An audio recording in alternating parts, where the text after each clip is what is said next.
What's going up, everyone? We're back with another one. Alright, I got these sunglasses. Well, they're not really sunglasses. Are these sunglasses? Put in the comments. We're moving over there soon. Quickly, thank you so much for the amount of subscribers that I have. 14, that is insane for me. Well, I'm going to do a video to clear everything up and why I lost a lot of subscribers. Yeah. Well, no, I didn't lose any subscribers.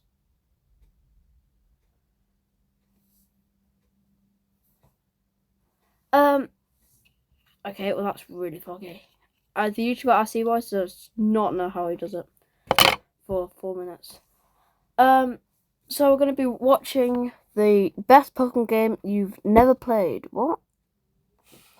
The best Pokemon game you never played? Huh. Well, let's watch it. The best Pokemon games ever.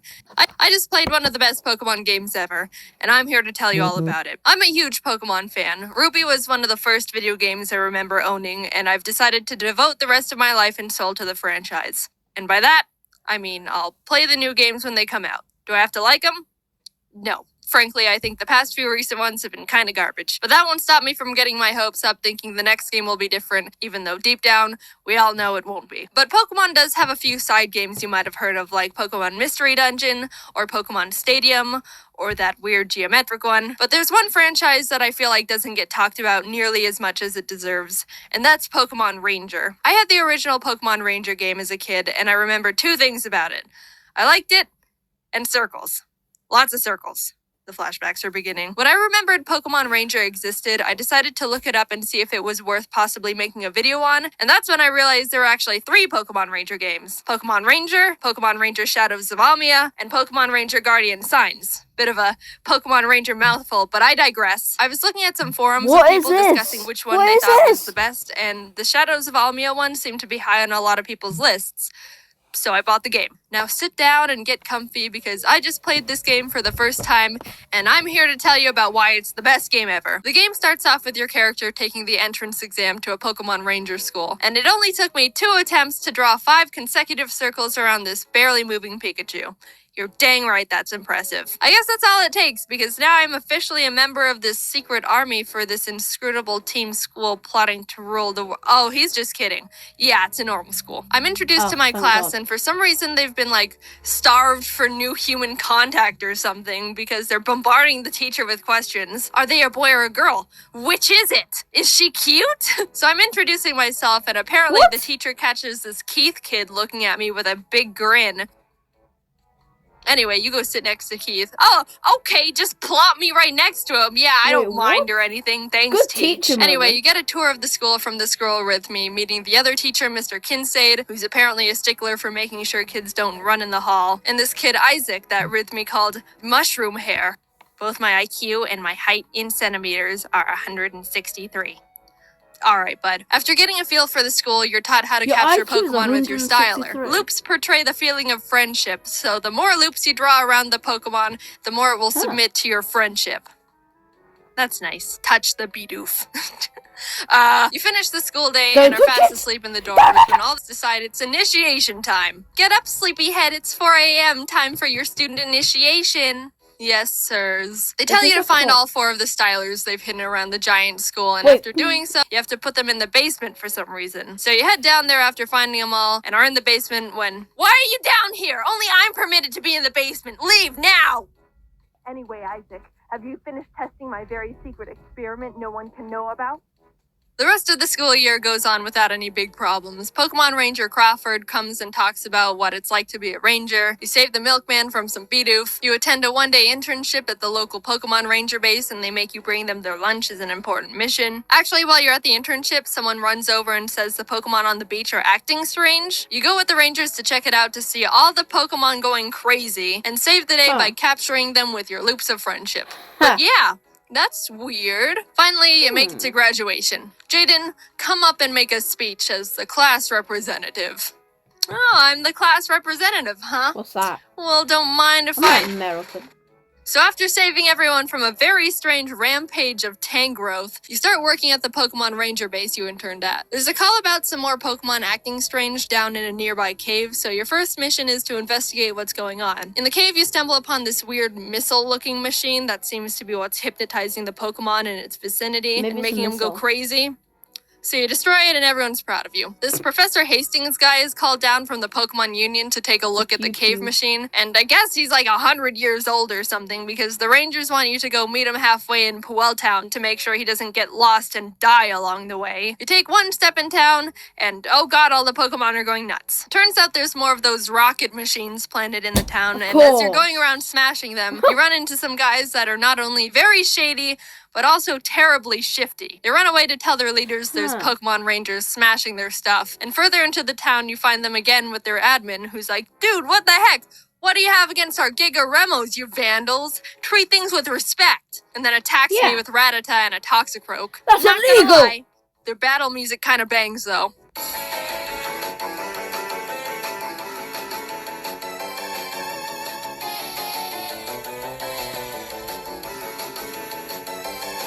Turns out they're part of this gang called Team Dim Sun, and after capturing their Pokemon with friendship loops, they decide to retreat. We're able to find Professor Hastings and bring him back to the base to analyze what we now know are Giga Remo machines. He finds a tiny black crystal in the center that seems to be the thing that allows Team Dim Sun to control the Pokemon. The base considers this a problem, which is reasonable, and now the Pokemon Union starts getting involved, which is like the big... So, destroying the top won't work!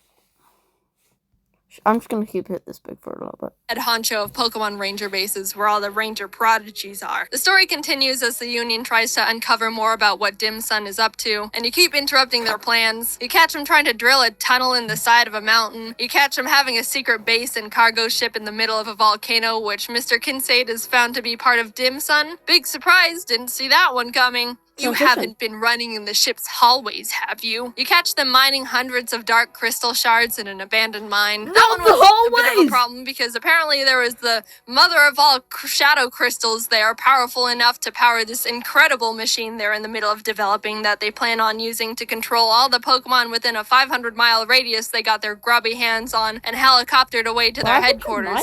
Probably should tell someone about that. But the good thing is we ended up finding the diary of the Dim Sun president's father, who writes about how if we gather these 3 gems called the Tears of Princes, the gems will be able to combine their power and negate the power of the Shadow Crystal.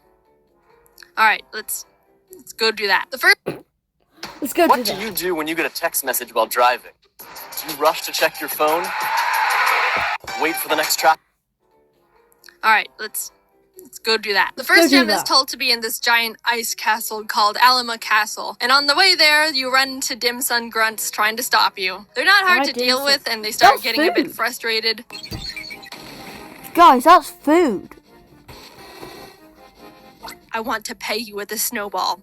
Hard. You make it to the castle after swimming through a bunch of ocean boulders and whirlpools that totally didn't slow me down at all, and end up at the castle where Dim Sun is already running around in trying to get the gem first. These guys are blocked from going any further because this giant chunk of ice is in front of the door, and the grunts are like, man, that's a big hunk of ice. If we made snow cones out of it, we'd be able to feed like 403 people. And then they see me standing there and are all, hey, that outfit! What are they called again? Pokemon Ranger? You came for a snow cone? You deal with that whole situation and end up in the room just before where the gem is being kept, where you're introduced to one of the members of Team Dim Sun's Sinistrio, Ice. I don't know what his deal is, but he called me Jayden noob and then dabbed, so I had to murder him. Well, I captured and freed his Frostlass, and he scurried away all, I didn't need the gem anyway. After gaining the trust of the Lucario guarding the gem with more of my loops, the blue gem of the Tier of Princes is mine. Fast forward a bit, and you get the red gem as well after defeating Sinistrio Lavana and her Infernape. She doesn't dab, but she does do this sexy little dance. The guy from school, Keith, who's a ranger now, was assigned to get the yellow gem and hasn't come back yet, so the Union's like, alright, Jayden, go check on him. You hop on a boat to the destination, but whoopsie, apparently a whale lord is in trouble. I'll just go down there and see. Yep, I thought so. These dim sun grunts are trying to kidnap a whale lord, and after destroying the machines that were trapping it, they decide to just grab a whalemer instead and try to convince their boss it's a whale lord mini. You follow them on the rescued whale lord and start infiltrating their base. Down a hall, you discover the grunts squishing the whalemer through the door, and as you follow them into the room, they're like, oh crap, shoot, do you want to deal with the ranger? Oh no, I'm too wimpy. I know, let's apologize. Sorry. We got the ranger's confidence. Charge! And then drop a truckload of Slackoth on me. After capturing all their Slackoth, they're like, oh no! And then all of them just grab me and shove me out of the room and lock it. Which honestly is more effective than like 99% of all video game villains. So you keep running through the base and end up actually finding mushroom-haired Isaac from Ranger School. He's been manipulated into building Dim Sun's incredible machine, and we agree to take him back to the Union after we finish up our business in the secret hideout. We finally encounter Mr. Kincaid, who's manning the Whalelord operation. He's being all maniacal, but we successfully capture his Glysker, save Whalmer, and bring Isaac safely back to the Union, where he gives us access to the incredible machine blueprints. Skipping ahead in the story a bit, we end up not being able to get the yellow gem because Heath, the last of the Sidus trio, kidnapped Keith and we exchanged him for the yellow gem. I kept trying to say no, but I guess it's good we saved him. The Union makes a plan to have their top rangers go and fly to Dim Sun's headquarters and face them head on.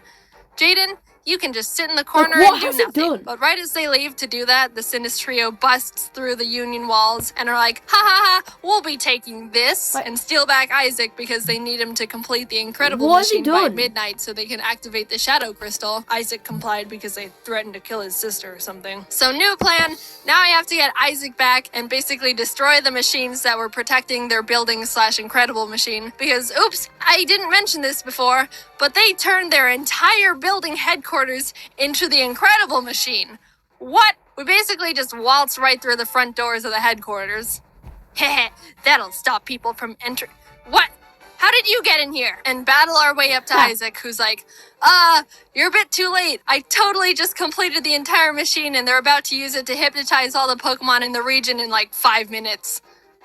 Not just the region! At least your sister's not dead. So you run to the top, defeating the Sidus trio every floor of the way, and grab the last Tears of Prince's gem. And you get to the top where you meet the Dim Sun president Blake Hall for the first time, and he's like, you're too late. It's time for darkness. Get her, Dusknoir. And then I capture it immediately. And he's like, just kidding.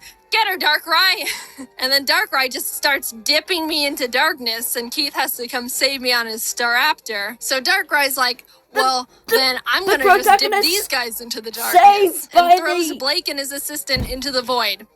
Rival for the first time. But I decide to capture and free Darkrai anyway with the help of the Tears of Princes and save the day. Yay, woohoo! I'm a hero! Time to take a nap. Now, Pokemon Ranger is a big game. It took me about 24 full hours to get through the game, so I had to leave out a lot, and I mean a lot, of other points in the story. There's even a bunch of side quests that are actually pretty entertaining and funny you can complete that help power up your styler. There's one where this guy says he researches smells and wants me to bring him the stench of a muck. So you do it, and he's like, yes, and puts it in a jar. Then later on in the game, he pops up again, and this time asks for a Weezing and a Skuntank, to which he's like, yes, and puts them in jars. Then he's like, thanks, dude, and you never see him again. The dialogue is absolutely amazing. This game has probably the best writing out of any Pokemon game I know of. Team Dim Sun is obviously the star of the show, and whenever they come on screen, you know they're gonna have something funny to say. At one point, while I was trying to get into their secret base in the volcano, I captured the Pokemon they were controlling, and they're like, time to make our escape, and set off dynamite, which exploded a giant boulder and blocked the entrance to the base, which they're like, shoot, we were supposed to detonate it after we go in. So they had to wait for me to go get a Pokemon that can destroy the rock. And they're like, thanks, Ranger. We'll be grateful for this for about a second. And they run through the door. And they're like, thanks, Ranger. We'll be grateful for this for about a second. And they run through the door. So you follow them, and they come back like, hey, we forgot about you helping us. take this, and drop a bunch of Numble on me. Also, all of the music that plays when they're around is awesome. I was jamming out whenever I was running around their base. It's a bummer this game isn't super popular. I know it's got a small cult following, but it definitely deserves to be more well-known, and I really consider it one of the top Pokemon games out there, just on writing alone. It's not a hard game, but I mean, Pokemon isn't meant to be a difficult game series anymore. I can see some people getting a bit tired of the capture system since it doesn't change much throughout the game, but honestly, again, I think the story and dialogue far make up for the semi-repetitive capture and battle system. Now, I know I kind of just talked about the entire plot, but if you're curious about playing it yourself, there's so much I left out, and there's still a lot to discover about the game, so I highly recommend it. I'm being honest when I say I didn't even cover a third of what happens in the game, and there were a lot of funny moments I really wanted to talk about that I just didn't have room for in the script. I'm just trying to convince you to play the game yourself at this point, because I think it's just that funny of a game. But I'll stop. But here's all my stats after completing the game. It took me about 24 hours to complete it. I captured 734 Pokemon and ran away from 106. I think that's a pretty good ratio. And look, I drew a total of 9,077 loops. With that amount of practice, I bet I'm a master at drawing circles now. Thanks for watching the video on me drawing circles for 20 hours. Huge thanks to the team for their hard work. This video was massive, and it turned out amazing. I've mentioned this before, but I've been enjoying the video game videos a lot. So if you have a weird game you think I should take a look at, let me know. A lot of people have already been requesting this game called Elite Beat Angels, which is some sort of rhythm game with male cheerleaders, which looks amazing. But I think that video would get mega copyrighted, so we don't want to continue and get copyrighted. So, oh look, another one. That was awesome. That was really a Nuzlocke. So, we can't really do the Nuzlocke rating. But funniness, definitely an 8. Like, it could have been funnier, but it could have been way worse. That was definitely the funniest I think we've gotten. So, just quickly, Jayden animations. If you watch this, I don't mean for you to, like, us to copy your work. If you want us to stop, then just put in comments and we'll stop. But since I think we've got the clear. And until you text me not to, or comment not to, I'm not gonna stop. But you are just so good. Like, you are so good at animating, funniness, the game, picking the games, being good at content. So make sure to click this video. It's gonna be in the description on this video. So make sure you go watch it. Alright. See you guys.